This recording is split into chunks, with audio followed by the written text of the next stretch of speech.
Marco Antônio Mendes já aqui comigo. Nós mostramos agora há pouco que as autoridades estão dizendo que o pior ainda está por vir. Tem condições meteorológicas lá na Califórnia que estão explicando um pouco do que está acontecendo. Marco, é muito assim, difícil imaginar que um país que vive uma nevasca de um lado, um incêndio de outro. Eu sei que você vai explicar um pouco de cada uma dessas partes do todo que está acontecendo na Califórnia. Boa noite, Marco. Thaís, boa noite para você que acompanha a gente também. Importante a gente lembrar, Thaís, que a Califórnia, especificamente Los Angeles, nesse momento, não necessariamente está passando por um clima muito extremo. A gente sabe, geralmente, incêndios florestais acabam acontecendo quando está muito quente. Não é o caso, porque agora, no hemisfério norte, é inverno, então as temperaturas estão baixas, aliás, estão muito baixas, né?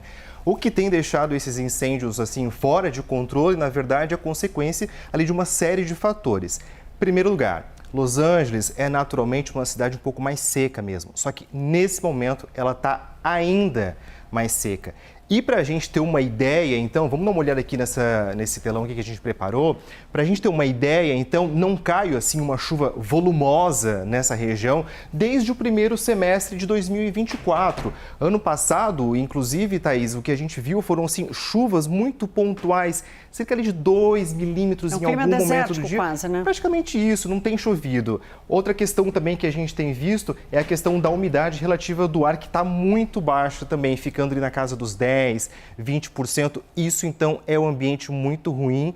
E aí eu lembro, Thaís, que geralmente a gente falava durante a previsão do tempo no inverno, que o ideal para a saúde humana é que essa umidade relativa do ar fique ali em torno de 50%, 60%. Eles estão passando por 10%, 20%. É muito baixo tudo isso.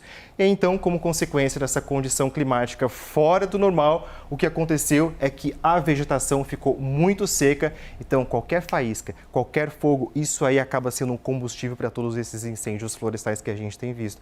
Thaís, aí as frentes frias, isso que eu queria entender, essas rajadas de ventos a gente viu pelas imagens e é aterrorizante, Marco. Pois é, esse é um outro ponto que é extremamente importante, né? Porque a gente tem visto nos Estados Unidos, nessa semana, frentes frias fortíssimas que estão passando por todo o país.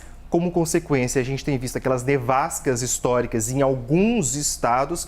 A Califórnia está fora da rota das chuvas e também da neve, mas não ficou fora dos ventos. A média desses ventos tem sido de 50, 70 km por hora, mas como a Júlia acabou falando para a gente também, tem chegado ali com rajadas de 160 km por hora. Isso acaba impulsionando ainda mais, fazendo com que o fogo se alastre, não ajudando nem os bombeiros a controlar ainda mais, né? E aí o fogo vai indo para onde ele bem imaginar, né? Uma decisão que não tem controle nenhum.